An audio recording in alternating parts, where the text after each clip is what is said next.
If the past several decades have taught us anything about open world titles, it's that the best are built differently.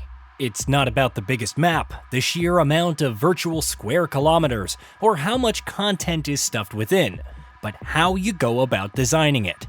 After all, the main goal of an open world is in the name itself, creating a world that feels alive and lived in.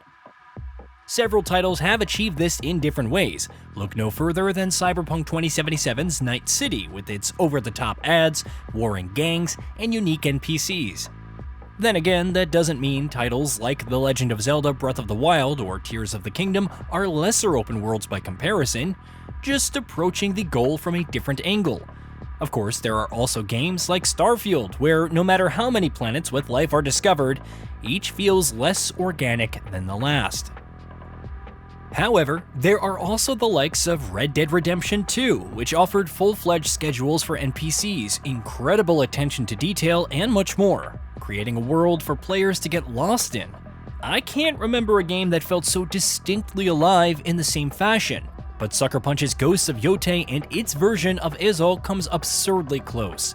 That too on a much lower budget. Such is the execution of open-world design that at times, you'll forget that it's roughly the same size as Ghost of Tsushima.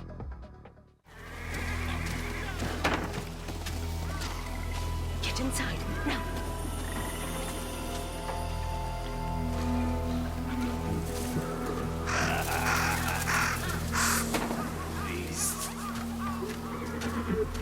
Make him dance! Hit him again! Stranger! Please don't get involved! Upon arriving in the region, the first thing that's heavily apparent is how much it's changed since Atsu's absence. Returning to seek vengeance for the murder of her family, she's keen on information about the Yotei 6. It's funny because for all intents and purposes, this is her home, the world where she grew up, so walking into places and expecting resistance shouldn't be the norm. Once it becomes clear that it's a far more dangerous place than she's ever known, the present day Ezo, one where Ronins, cutthroats, bandits, and far worse have made their home, it becomes all the more real. Which is fine, because that forms a core part of the region's development over the years, even factoring into the Yotei 6's plans for the same. Thus, despite having a general lay of the land, Atsu has no clue what to expect, and that's reflected in her map. Again, it's not immediately obvious, but this forms the crux of how the entire world unravels. It starts simply enough: interrogate an enemy among those foolish enough to attack at the first inn, and maybe learn a bit more from the innkeeper. Of course, there's Isaburo, a cartographer sent to Ezo to chart the region at the behest of the shogun, and who's none too fond of the task but would rather keep his head. He'll provide map fragments denoting the locations of familiar side activities, such as bamboo strikes and the like. Then there's Kojiro, the bounty board handler, who doles out a few bounties at a time, each with information on their marks. However, these are often in areas that must be explored further, and oftentimes you'll have no idea what else awaits. That's where Ghost of Yotei really begins to open up. You'll encounter Clan Matsume, which seeks to bring order to Ezo by also taking down the Yotei 6. However, they're not quite welcomed by the locals, never mind the Ainu who roam the region, trading goods and surviving in the midst of this ongoing conflict. Sometimes bounty hunters will happen upon Atsu and try to claim the reward on her head. Defeating them could just as easily yield new leads as it could lead to another corpse. But sometimes you'll encounter NPCs who tell you about a nearby wolf den, where you could find the mysterious wolf and earn their trust by helping to free their kin. Maybe you'll learn about an onsen that increases Atsu's max health, or a bamboo strike that increases the max spirit. But you could just as easily happen upon someone hunting the same bounty as you, and potentially seeking your cooperation. You may happen upon a Ronin attempting to coerce a mother and daughter to hire him as a bodyguard because of how dangerous the region has been, and politely convince him to buzz off. As you gather more leads, the greater mysteries of Ezo begin to unfold.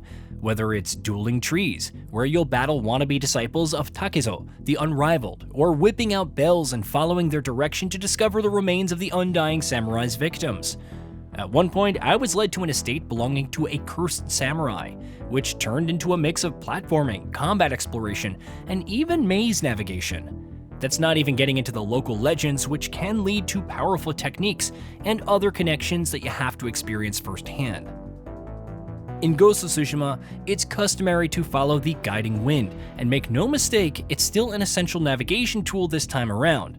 However, the layout of the world also feels more natural and packed with activity. You set an objective and follow the wind while still discovering other activities or individuals seeking your assistance. Or, trying to kill you. Or something else entirely, and it's only in retrospect that you realize how much of this is so close to each other, to the point where you could ignore the guiding wind and still discover it all. By the time I finished my playthrough, I was shocked at the number of enemy camps liberated. They didn't feel forced at all, some even naturally intertwined with bounties. It all sounds so simple, and yet one activity weaves seamlessly into the next, offering something new and interesting. Whether it's a side quest with surprising depth and characterization, or a puzzle box that requires tinkering to claim its rewards.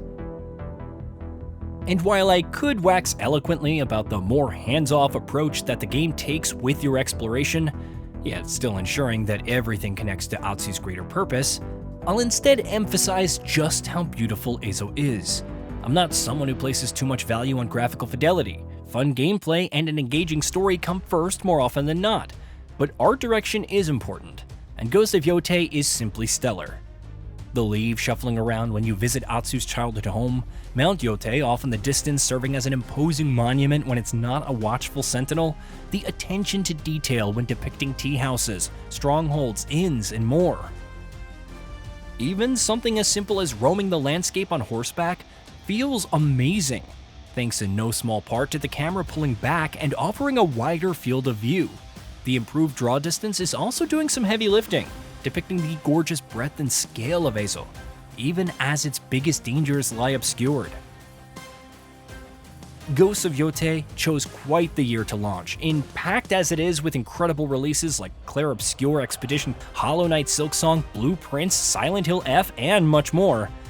And yet, it's an experience that left a lasting impression, not simply because of its narrative and characters, but also due to the world design and Eizo's identity as a whole. It's a monumental effort, and one that cements Sucker Punch as masters of its craft, sharing space with some of the other venerable legends of the genre. Hey, did you know that we at GamingBolt upload new videos every day? Stick around, drop a like, subscribe, and hit that bell. And let us know what kind of content you'd like to see in the future with a comment below.